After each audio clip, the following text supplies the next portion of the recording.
Well, from inputs to the manufacturing of other goods, an energy crunch is creating quite the chaos. Here's John Phibbs. China used to import lots of coal from Australia.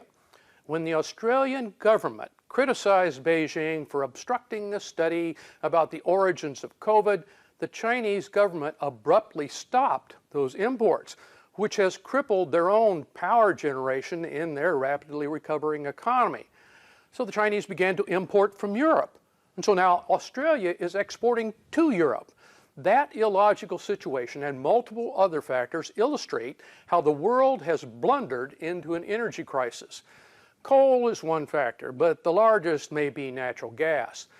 Electricity producers had enthusiastically switched to gas turbine plants for very good economic and environmental reasons.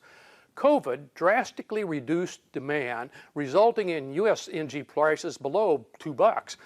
Meanwhile, LNG gas exports had finally begun to take off, offering some financial hope to all the fracking companies and their NG production. Looking at U.S. Energy Information Agency projections, higher gas prices could prompt fracking to ramp back up idle production, but relief won't come from high prices, won't come until late next year. Farmers, however, are already experiencing it via truly astronomical nitrogen prices. Last fall, we paid about $450 a ton for ammonia. Our local price today just went over $1,000. This theme of COVID shutdown, coupled with a shift to greener energy, along with some really bad decisions, has led to a network of shortages that threatens home heating in Britain and Germany, electricity in Brazil, and bizarrely enough, solar panel production, as the availability of power in China has sharply cut silicon production. But wait, there's more. Nuclear power plants were being shut down around the globe. Climate change-induced drought cut hydropower output due to low reservoir levels. We've all seen photos of Lake Mead behind Hoover Dam, which is running about 25% lower output. It's even more severe in Brazil, where hydropower supplies over 60% of their electricity.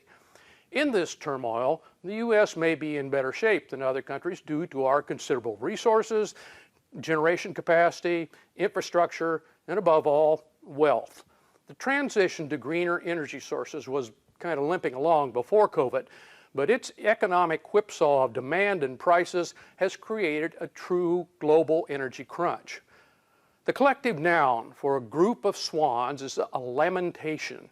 Given the black swan events we're seeing in energy, it's aptly named.